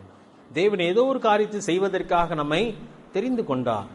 அப்படிப்பட்ட சூழ்நிலைகள் நம்முடைய வாழ்க்கையிலே வரும் பொழுது நாம் யாரிடத்தில் ஓடலாம்? அவனிடத்திலே ஓடுவோம். அங்கே தானியேல் உடனடியாக தன் நண்பர்களை கூட்டி, ஆண்டவரே இப்படிப்பட்ட சூழ்நிலை வந்து விட்டது, நீங்கள் எங்களுக்கு இரக்கம் காட்ட வேண்டும். சரியா? எப்படின்னா வார்த்தை பயன்படுத்துகிறாப்பாங்களே, இரக்கம் கேட்கிறதற்காக. 17ஆம் வசனம் கடைசியில் வரும். இரக்கம் கேட்கிறதற்காக. தேவனுடைய திட்டம் என்னன்றது தெரியாது. தேவனே எனக்கு அந்த சொப்பனத்தை எனக்கும் காட்டுங்கன்னு சொல்லி அவங்க கேட்டாங்களான்றது தெரியாது. ஆனால் எங்களுக்கு என்ன வேணும்? இரக்கம் வேண்டும். ஆண்டவர் அந்த ரகசியத்தை வெளிப்படுத்துகிறார். அப்ப ராஜா அங்கே மன்னிக்கணும், தானியேல் ராஜாவிடத்தில் போகிறார். 26வது வசனம். எல்லாத்தையும் சொல்றதுக்கு நேரில் இருந்தாலும் மன்னிச்சுங்க. 26வது வசனம். ராஜா பெல்சாசார் என்னும் நாமமுள்ள தானியேலை நோக்கி, நான் கண்ட சொப்பனத்தையும் அந்த அர்த்தத்தையும் நீ எனக்கு அறிவிக்க கூடுமா என்று கேட்டான். 27ஆம் வசனம். தானியேல் ராஜ சமூகத்தில் பிரதியுத்தரமாக, ராஜா கேட்கிற மறைபொருளை ராஜாவுக்கு தெரிவிக்க ஞானிகளாலும் ஜோசியராலும் சாஸ்திரிகளாலும் குறி சொல்லுகிறவர்களாலும் கூடாது. மறைபொருளை வெளிப்படுத்துகிற பரலோகத்தில் இருக்கிற தேவன் கடைசி நாளில் சம்பவிப்பதை ராஜாவாகிய நெபுகாத்நேசாருக்கு தெரிவித்திருக்கிறார். உம்முடைய சொப்பனம், உமது படுக்கையின் மேல் உம்முடைய தலையில் உண்டான தரிசனங்களும் என்னவென்றால் சொல்லி அப்படியே ராஜா கண்ட காரியத்தை என்ன பண்ணிட்டான்? சொல்லுகிறான். சொன்னது மட்டுமல்ல, அதனுடைய அர்த்தம் என்ன என்பதை சொல்லுகிறான். 44வது வசனம். அந்த ராஜாக்களின் நாட்களிலே பரலோகத்தின் தேவன் என்றென்றைக்கும் அழியாத ஒரு ராஜ்யத்தை எழும்ப பண்ணுவார். அந்த ராஜ்யம் வேறே ஜனத்துக்கு விடப்படுவதில்லை. ஒரு கல் கையால் பெயர்க்கப்படாமல் மலைந்து பெயர்ந்து உருண்டு வந்து. 45ஆம் வசனத்தை வாசிக்கிறேன். இனிமேல் சம்பவிக்க போகிறதை மகாதேவன் ராஜாவுக்கு தெரிவித்திருக்கிறார். சொப்பனதமானது நிச்சயம், ரத்தம் சத்தியம் என்றார். இந்த அதிகாரத்தில் இது என்ன சொல்லப்பட்டிருக்கு தெரியுமா? யார் சொல்ல முடியும்? நான் கதை கேட்கல, உலகத்தின் சரித்திரமே இந்த அதிகாரத்தில் வெளிப்படுத்தப்பட்டிருக்கிறது. உலகத்தின் சரித்திரம். தானியேல் வாழ்ந்த காலத்திலே அது பாபிலோன் ராஜ்யம். அதுக்கு பின்பதாக என்ன ராஜ்யம் வரப்போகிறது என்பதை சொல்கிறார். அதற்கு பின்பதாக என்ன ராஜ்யம் வரப்போகிறது சொல்கிறார். அதற்கு பின்பதாக என்ன ராஜ்யம் வரப்போகிறது, உலகத்தின் கடைசி ராஜ்யம் எது வந்து நிலைத்து நிற்க போகிறது என்பதை அந்த அதிகாரத்திலே சொல்லி முடித்தாயிற்று. எவ்வளவு பெரிய காரியம் பாருங்களேன். வேறு யாராலும் சொல்ல முடியாத காரியத்தை தானியேல் மூலமாக தேவன் செய்கிறார். தானியேல் மூலமாக செய்த ஒரே ஒரு காரணம், அவனுடைய வாழ்க்கை எப்படிப்பட்ட வாழ்க்கைன்னு நினைக்கிறீங்க? ஜெப வாழ்க்கை. அவனுடைய ஜெபம் அதற்கு காரணம். தேவனுடைய சமூகத்திலே அவன் அந்தி சந்தி மத்தியான வேளைகளிலே காணப்படுகிற ஒரு மனுஷன். வாசம் இல்லையா? என்னை நோக்கி கூப்பிடு, நீ அறியாததும் உனக்கு கெட்டாததுமான பெரிய காரியங்கள் உனக்கு அறிவிப்பேன் சொல்றான். நிறைய நேரத்தில் நம்ம தோற்று போகிறதுக்கு காரணம் நம்ம வாழ்க்கையில் என்ன இல்லைன்னா ஜெபம் இல்லை, புலம்பல் உண்டு. அவங்கள குறை சொல்றது, இவங்கள குறை சொல்றது, யார் மேலேயாவது பழியை தூக்கி போடுகிறது, சண்டை போடுகிறது. நான் என்ன பண்றது இல்லைன்னா முழங்கால் படி போட்டு ஜெபம் பண்ணுகிறது இல்லை. அதனால எல்லாவற்றையும் குழப்பி உடைத்து நாசம் பண்ணி அதை சீர்படுத்த கூட முடியாதபடிக்கு காரியத்தை செய்து விடுகிறோம். அதுக்கப்புறம் ஆண்டவர்கிட்ட போய், ஆண்டவரே நான் மடத்தனமா பண்ணிட்டேன் அப்படி சொல்கிறோம். ஆனால் அதற்கு பதில் சூழ்நிலைகள் இப்படி மாறும் பொழுது, தானியேலுக்கும் அவனுடைய நண்பர்களுக்கு ஆபத்தான சூழ்நிலை, மரிக்க வேண்டிய ஒரு சூழ்நிலை வந்த பொழுது ஆண்டவரிலே நேரடியாக ஓடுகிறார்கள். ஆண்டவரே எங்களுக்கு இரக்கம் பாராட்ட வேண்டும். என்ன செய்ய போகிறார் என்பது தெரியாது. ஆனால் இரக்கம் பாராட்டம் என்று சொன்ன பொழுது சாதாரணமான காரியம் இங்கே வெளிப்படவில்லை. உலகத்தின் சரித்திரத்தையே தேவன் அங்கே வெளிப்படுத்துகிறார். 3வது அதிகாரத்துக்கு வந்துடலாம். 10 நிமிஷம் தான் இருக்கு, விரைவாக சொல்கிறேன். 3வது அதிகாரம் எதை பற்றி சொல்லப்படுகிறது? யாரை பற்றி? சாத்ராக், மேஷாக், ஆபேத்நேகோ, தானியேலின் நண்பர்கள் மாத்திரம். தானியேல் இந்த இடத்துல சீன்ல இருக்கிறது போல தெரியல. ஏன்னு சொன்னா 2வது அதிகாரத்தில் நடைபெற்ற சூழ்நிலையின் மூலமாக தானியேலை ராஜா மிகவும் உயர்ந்த ஸ்தானத்துக்கு உயர்த்தி விட்டார். 2வது அதிகாரம் 49வது வசனம் கடைசியில பாருங்களேன். தானியேலோ வென்றால் ராஜாவின் கொலுமண்டபத்தில் இருந்தான். ராஜா இருக்கிற இடத்துல அவன் இருக்கிறான். முக்கியமான ஒரு நபராக மாறிவிட்டான். ஒருவேளை தானியேலுடைய நண்பர்கள் இன்னும் பிரதானிகளாக இருக்கிறார்கள். சரியா? பிரதானிகளாக அங்கே இருக்க அதிபதிகளாக வைக்கப்பட்டார்கள். அப்ப அந்த பிரதானிகள் ஒரு பிரச்சனையிலே சிக்குகிறார்கள். என்ன பிரச்சனை?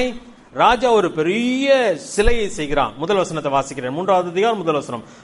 ராஜாவாகிய நெபுகாத்நேசார் 60 முழம் உயரமும் 6 முழ அகலமுமான ஒரு பொற்சிலையை பண்ணுவித்தான். 60 முழம்னா ஏறக்குறைய 90 அடி உயரம் என்று நினைக்கிறேன். 90 அடி உயரம். இப்ப 6 முழம்னா ஏறக்குறைய 9 அடி அகலமான சிலை. 90 அடின்னா பாத்துக்கோங்க. மீனாட்சி அம்மன் கோயில் 125 அடி. இப்ப ஒரு சிலை அவ்வளவு பெரிய உயரம். அவன் பொற்சிலை, எதுவும் சாதாரண சிலை இல்ல, பொற்சிலை பண்ணி வைத்தான். அதுக்கப்புறம் சொல்றான், எல்லாரும் எதை விழுந்து வணங்கணும்? இந்த சிலையை விழுந்து வணங்கணும். அப்படி விழுந்து வணங்கினா அவன் கொல்லப்படுவான், அக்னி சூழியிலே போடப்படுவான் சொல்கிறான். வாத்தியங்கள் வாசிக்கப்பட போகிறது சொன்ன பொழுது வாசிக்கப்பட்டது. ஆனா 3 பேர் மட்டும் என்ன பண்றாங்க? விழுந்து வணங்கவில்லை. ஆனால் குற்றம் சாட்டப்பட்டது. 8வது வசனம், அச்சமயத்திலே கல்தேயரில் சில ராஜசமூகத்தில் வந்து யூதர் பேரில் குற்றம் சாட்டி இவங்க வணங்கலன்னு சொல்றாங்க. ஒரு ராஜா கேட்கிறார், அப்பா இன்னொரு தடவை வாசிக்க சொல்கிறேன், நீ என்ன பண்ண? விழுந்து வணங்கு. அப்படி சொன்ன பொழுது அந்த ராஜாவினிடத்திலே சொல்லுகிறார். 16ஆம் வசனம், சாத்ராக் மேஷாக் ஆபேத்நேகோ என்பவர் ராஜாவை நோக்கி, நேபுகாத் நேசாரை இந்த காரியத்தை குறித்து உமக்கு உத்தரவு சொல்ல எங்களுக்கு அவசியம் இல்லை. நாங்கள் ஆராதிக்கிற எங்கள் தேவன் எங்களை தப்பு வைக்க வல்லவராயிருக்கிறார். அவர் எரிகிற அக்கினி சூளையிலும் ராஜாவுடைய கைக்கும் எங்களை நீங்களாக்கி விடுவிப்பார். விடுவிக்காமற் போனாலும் நாங்கள் உம்முடைய தேவர்களுக்கு ஆராதனை செய்வதில்லை, நீ நிறுத்தின பொச்சிலை பணிந்து கொள்வதும் இல்லை என்கிறது ராஜாவாகிய உமக்கு தெரிந்திருக்க கடவுது என்றார்கள். 2 காரியம் நடக்கலாம். ஒன்று, எனக்கு எங்களை காப்பாற்றலாம், அதை காப்பாற்றாமலும் போகலாம். என்ன நடந்தாலும் சரி, நாங்கள் அதை செய்ய போகிறதில்லை. இதாங்க தேவன் எதிர்பார்க்கிற தீர்மானம் நம்மிடத்துல. தேவன் நமக்கு கட்டளையிட்ட காரியத்துல நான் ரொம்ப பூர்ணமாவணும்னு சொல்லி எல்லாம் பேசல, சரியா? உங்களோட கூட நானும் குறைவுள்ளவன் தான். ஆனா நம்முடைய ஆசை என்ன? பூரணத்தை நோக்கி ஓட இருக்கிறோமா, அல்லது காரணம் சொல்லி அப்படி விலகி போகிறோமா? ஆண்டவர், நான் இன்னும் போல் மாற, நம்முடைய வசனத்துக்கு நான் இன்னும் பரிபூர்ணமாய் கீழ்ப்படைய வேண்டும் என்ற ஆசை இருக்குமானால் தேவன் நமக்கு நிச்சயமாய் உதவி செய்கிறார். இந்த மனிதர்கள் சொல்றாங்க, எங்களுக்கு மரணமே நேரிட்டாலும் இந்த காரியத்தை நாங்கள் செய்ய போகிறது இல்லை. எந்த காரியம் என்று சொன்னால் ஆண்டு தெளிவா சொல்ற, என்னென்று உங்களுக்கு வேற தேவர்கள் உண்டாயிருக்க, நீ அவர்களை நமஸ்கரிக்கவும் வேண்டாம் என்று தெளிவாய் சொல்லியிருக்கிறார். அந்த காரியத்தின் நிமித்தமாக இந்த மனிதர்கள் சொல்லுகிறார்கள், இந்த 3 பேர் சொல்றாங்க, நாங்கள் விழுந்து வணங்க மாட்டோம். உங்களுக்கு வேலை போகுன்னு மட்டும் சொல்லல, உங்களுக்கு என்ன பேரும்? உயிரே போகும் சொன்னாங்க.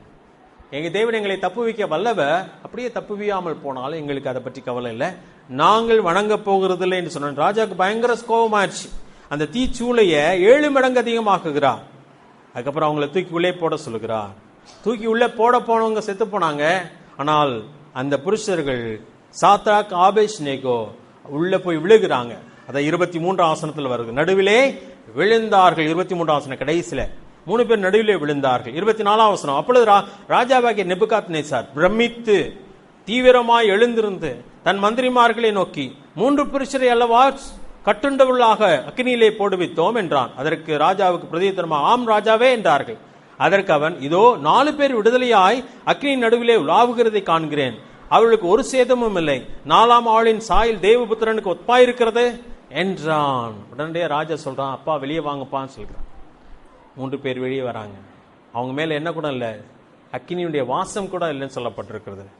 அதன் மூலமாக அங்கு பெரிய தீர்மானம் எடுக்கப்படுகிறது. 29ஆம் வசனம், ஆதலா சாத்ராக் மேஷாக் ஆபேத்நேகோ என்பவர்களை தேவனுக்கு விரோதமாக தூஷண வார்த்தையை சொல்கிற எந்த ஜனங்களும் ஜனத்தானும் எந்த ஜாதியானும் எந்த பாஷைக்காரனும் துண்டித்து போட கடவன், அவன் வீடு எருக்களமாக்கப்படும் என்று என்னாலே தீர்மானிக்கப்படுகிறது. இவ்விதமாய் ரட்சிக்க தேவன் வேறொருவரும் இல்லை என்றான்.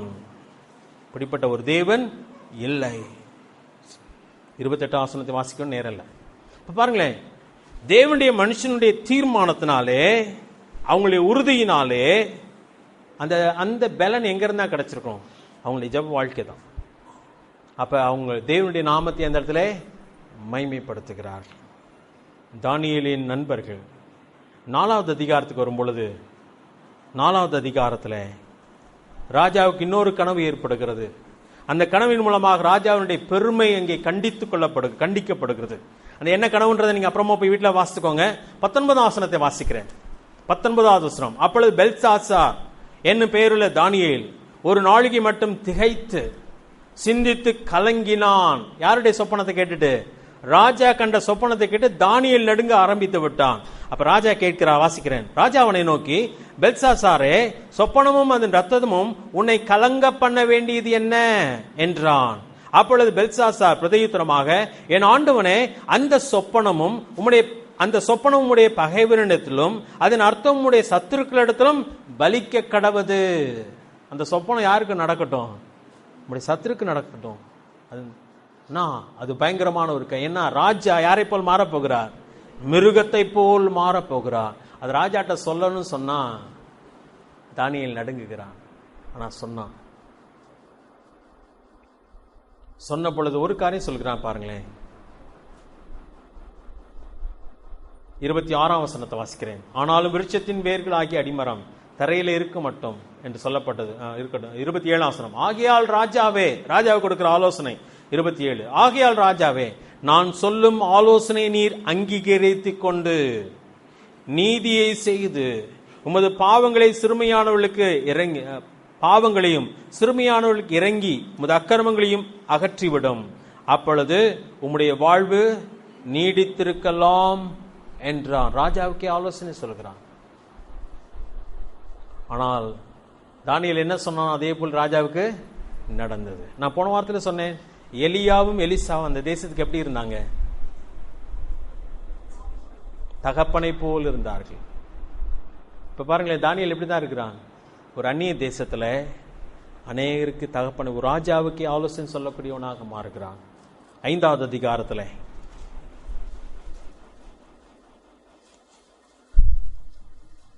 நெபுகாத்நேசாருடைய மகன் இவன். நெபுகாத்நேசார் எருசலேமிலிருந்து ஆலயத்திலிருந்து பாத்திரங்களை எல்லாம் எடுத்துக்கொண்டு தன்னுடைய தேவனுடைய ஆலயத்திலே வைத்திருந்தான். இவன் அதை விட மோசமான மனுஷன். இவன் அதை எடுத்து பெரிய விருந்து பண்ணினான். விருந்து நடுவில் அவனுக்கு போதை அதிகமாயிடுச்சு. அதிகமான நேரத்தில் ஒரு புத்தி வந்துச்சு. எதை எடுத்து குடிக்கணும்னு ஆசை வந்துருச்சு. தேவனுடைய ஆலயத்திலிருந்து எருசலேமிலிருந்து எடுத்துக்கொண்டு வந்த பாத்திரத்தை எடுத்துட்டு வாப்பா, அதுல மதுவை ஊற்றி என்ன பண்ணலாம், குடிப்போம். அவனும் அவனுடைய வைப்பாட்டிகளும் குடிக்கும்படியாக அங்கே கூடுகிறார்கள். அப்படி அவன் செய்த பொழுது ஆண்டவர் அங்கே, அவனுடைய கரம் அங்கே வெளிப்பட்டு சுவற்றிலே எழுதிற்று. உடனடியாக அவன் கலங்குகிறான். பாருங்களேன், 6வது வசனத்தை வாசிக்கிறேன். 5வது வசனம் கடைசியில் பார்த்தீங்கன்னா, அந்த கையுறுப்பை ராஜா கண்டான். 6வது வசனம். அப்பொழுது ராஜாவின் முகம் வேறுபட்டது, அவனுடைய நினைவுகள் அவனை கலங்க பண்ணினது, அவனுடைய இடுப்பின் கட்டுகள் கலந்தது, அவனுடைய முழங்கால்கள் ஒன்றோடொன்று மோதிக்கொண்டது. குடிச்சதினால இல்ல, பயத்தினாலே. எதனாலே? தேவனுடைய கரத்தை கண்டதினாலே. எல்லாத்தையும் கூப்பிடுறான், அர்த்தம் சொல்லத்தக்கதாக ஞானிகளை கூப்பிடுகிறான். யாருக்குமே அந்த எழுத்தை வாசிக்கவே முடியவில்லை. அதனால எல்லாம் ராஜாவுக்கு பயங்கரமான கோபம் வந்துருச்சு. அவனுடைய முகம் வேறுபட்டது. 9வது வசனத்தை பாருங்க. அப்பொழுது ராஜாவாகிய பெல்சாத்சார் மிகவும் கலங்கினான், அவனுடைய முகம் வேறுபட்டது, அவனுடைய பிரபுக்கள் திகைத்தாங்க. ஏன்னா ராஜாவுக்கு கோபம் வந்துருச்சுன்னா ஆபத்து ஸ்திரீ இருக்கிறவங்களுக்கு. அதனால அவங்க பயப்படுறாங்க. அந்நேரத்தில் ஒருத்தவங்க எந்திரிக்கிறாங்க பாருங்க. 10ஆம் வசனம். ராஜாவுடைய பிரபுக்களும் சொன்னவைகளை ராஜாத்தி கேள்விப்பட்டு விருந்து சாலைக்குள் பிரவேசித்தாள். அப்பொழுது ராஜாத்தி, ராஜாவே நீர் வாழ்க, நீ ரெண்டும் வாழ்க்கை, உம்முடைய நினைவுகள் உம்மை கலங்க பண்ணவும் உம்முடைய முகம் வேறுபட வேண்டியதில்லை. உம்முடைய ராஜ்யத்தில் ஒரு புருஷன் இருக்கிறான், அவனுக்கு பரிசுத்த தேவனுடைய ஆவி இருக்கிறது. உம்முடைய பிதாவின் நாட்களில் வெளிச்சம் வேகமும் தேவர்களின் ஞானத்துக்கும் ஒத்த ஞானமும் அவனிடத்தில் காணப்பட்டது. ஆகியால் உம்முடைய பிதாவாகிய நெபுகாத்நேசார் என்னும் ராஜாவானவர் அவனை சாஸ்திரிகளுக்கும் ஜோசியர்களுக்கும் கல்தேயருக்கும் குறிசொல்லுக்கும் அதிபதியாக வைத்தார். அவனை கூப்பிடுப்பா, அவன் அர்த்தம் சொல்லுவான்னு சொல்லுங்க. உடனே அவனை கூப்பிட்டு அனுப்பினார்கள். அவன் வந்து சொல்ல ஆரம்பிக்கிறான். வந்த உடனே இவன் என்ன சொல்றான் பாருங்களேன். 16ஆம் வசனம். வெளியே தானியேல் வந்த உடனே சொல்லுகிறான். 16ஆம் வசனம். பொருளை வெளிப்படுத்தவும் கருகலானவைகளை தெரிவிக்கவும் உன்னாலே கூடும் என்று உன்னை குறித்து கேள்விப்பட்டேன். இப்போதும் நீ இந்த எழுத்தை வாசிக்கவும் அதன் அர்த்தத்தை எனக்கு தெரிவிக்கும் உன்னால் கூடுமானால் நீ இரத்தாம்பரமும் கழுத்தில் பொற்சரப்பணியும் தரிப்பிக்கப்பட்டு ராஜ்யத்தில் 3ஆம் அதிபதியாய் இருப்பாய் என்றான். அப்பொழுது தானியேல் ராஜாவின் சமூகத்தில் பிரதியுத்தரமாக, உம்முடைய வெகுமதிகள் உம்மிடத்திலே இருக்கட்டும், உம்முடைய பரிசுகளை வேறொருவனுக்கு கொடும். இந்த எழுத்தை நான் ராஜாவுக்கு வாசித்து அதன் அர்த்தத்தை தெரிவிப்பேன். என்ன சொன்னா? நன்றி அப்படின்னு சொன்னானா? இல்ல, உன் பரிசை நீயே வச்சுக்கப்பா, வேற யாருக்கு கொடுத்துரு, நான் வாசித்து சொல்லுகிறேன். ஏன்னா இவனுடைய வாழ்க்கை யாருக்கு தெரியும்? தானியேலுக்கு தெரியும். அவனுடைய தகப்பனை விட மோசமானவன். 22ஆம் வசனம். எல்லா வசனத்தை வாசிக்க நேரம் இல்லை. 22.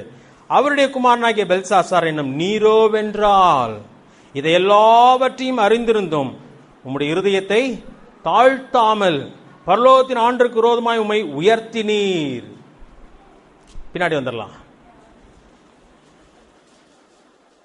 அந்த எழுத்தை வாசிக்கிற 25 வசனம்.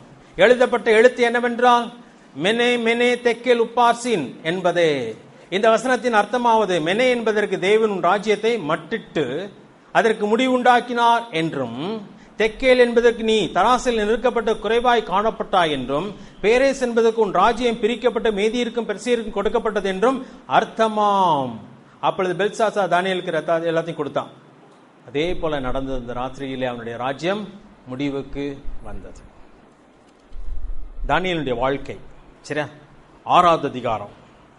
6வது அதிகாரம் நமக்கு நல்லாவே தெரியும். தானியேல் 3 நேரம் ஜெபம் பண்ணுகிறவனா இருந்தான். அவன் மேலே பொறாமைப்பட்ட பிரதானிகளும் அவனுக்கு கீழாக பணிபுரிந்த எல்லாருமே அவனை பற்றி ஒரு குற்றம் கண்டுபிடிக்குன்னு சொல்லி விரும்பினாங்க. 4வது வசனத்தை மட்டும் வாசிக்கிறேன். 6:4. அப்பொழுது தானியேலும் தேசாதிபதிகளும் அப்பொழுது பிரதானிகளும் தேசாதிபதிகளும் ராஜ்யத்தின் விசாரிப்பில் தானியேலை குற்றப்படுத்தும்படி முகாந்திரம் தேடினார்கள். ஆனால் ஒரு முகாந்திரத்தையும் குற்றத்தையும் கண்டுபிடிக்காவிட்டால் கூடாதிருந்தது. அவன் உண்மையுள்ளவனாய் இருந்தபடியால் அவன் மேல் சுமத்த யாதொரு குற்றமும் குறைவும் காணப்படவில்லை. அப்பொழுது இந்த மனுஷர், நாம் இந்த தானியேலை அவனுடைய தேவனை பற்றி தேவ விஷயத்திலே வேத விஷயத்திலே குற்றப்படுத்தும் முகாந்திரத்தை கண்டுபிடித்தால் ஒழிய அவனை வேறொன்றிலும் குற்றப்படுத்த முகாந்திரத்தை கண்டுபிடிக்க கூடாது என்றார்கள். எதுலதான் அவனை குற்றப்படுத்தலாம்? கடவுள் காரியத்துல தாண்டா அவனை குற்றப்படுத்தலாம். வேற எந்த காரியத்திலும் அவனை என்ன பண்ண முடியாது, குற்றப்படுத்த முடியாதுன்னு சொல்லி ஒரு பெரிய பிளானே பண்ணி ராஜாட்ட போய் 30 நாள் யாரை தான் வணங்கணும்? உங்களை தான் ராஜா வணங்கணும், வேற யாரும் வணங்கக்கூடாது. அப்படி வணங்கினா சிங்கக்கபில தூக்கி போட்டுடலாம். இதுக்கு நீங்க என்ன எழுதணும்? உத்தரவு எழுத வேண்டும். அதை மாற்ற முடியாத உத்தரவாக நீர் எழுத வேண்டும் என்று சொல்கிறார். ராஜா கிறுக்குத்தனமா என்ன பண்ணிட்டான்? கையெழுத்த போட்டுட்டான். அதுக்கப்புறம் உடனடியாக தானியேலை குற்றப்படுத்தினான். அப்பதான் ராஜாவுக்கு தெரிய வந்துச்சு இவங்க திட்டத்தோடு தானியேலை அழிக்கும்படியாக செய்த காரியம் என்று சொல்லி. இங்க ஒரே ஒரு காரியத்தை மட்டும் வாசிக்கிறேன் பாருங்களேன், எனக்கு ரொம்ப பிடிச்சமான ஒரு காரியம்.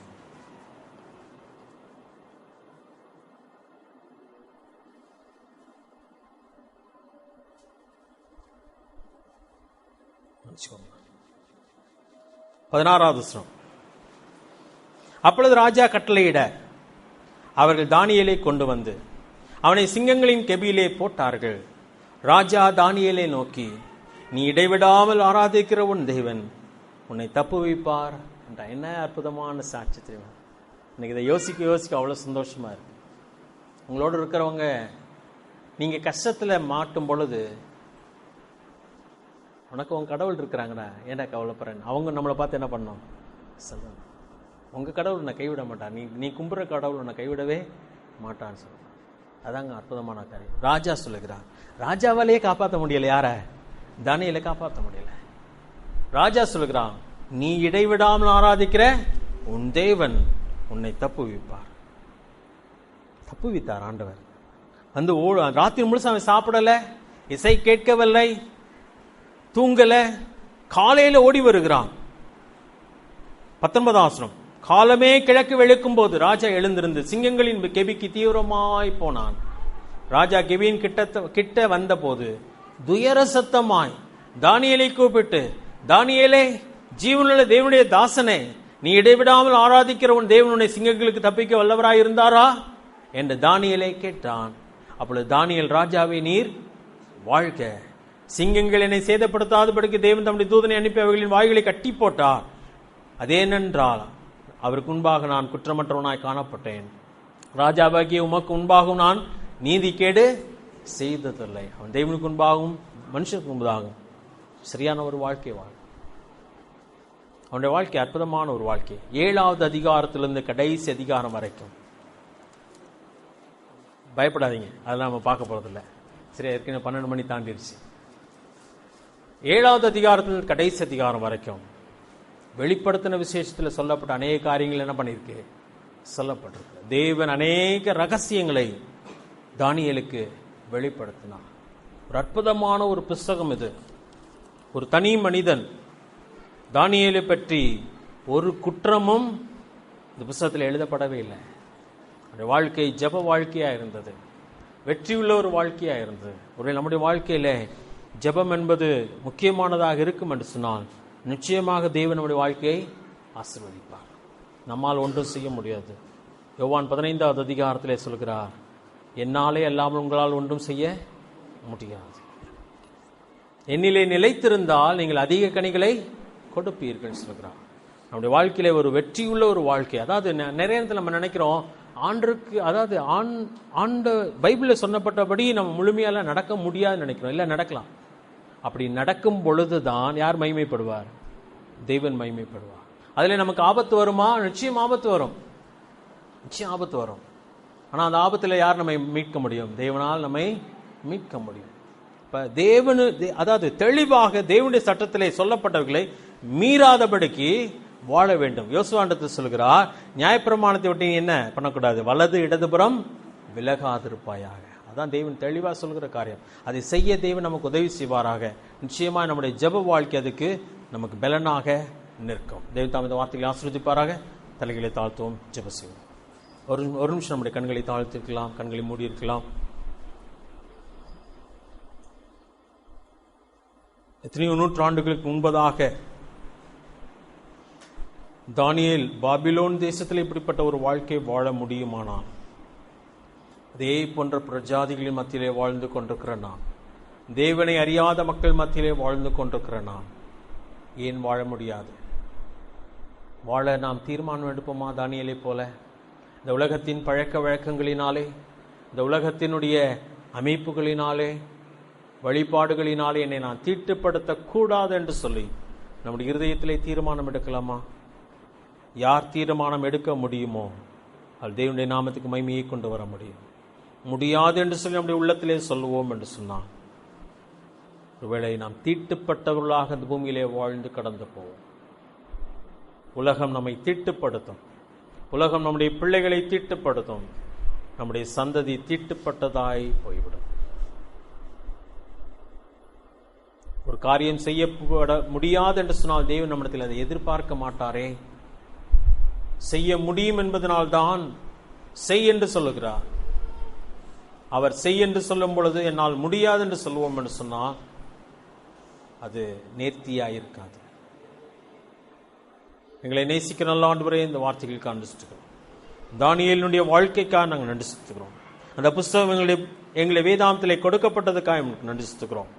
ஆண்டவரே, அந்த பாபிலோன் என்ற தேசத்தில் அடிமைகள் என்ற ஒரு நிலையிலே இருந்தாலும் பிரதானிகளுக்கு முன்பதாக, ராஜாவுக்கு முன்பதாக உம்முடைய வார்த்தையை கடைபிடிக்க வேண்டும் என்ற ஆசையை நீர் கொடுத்தீர்.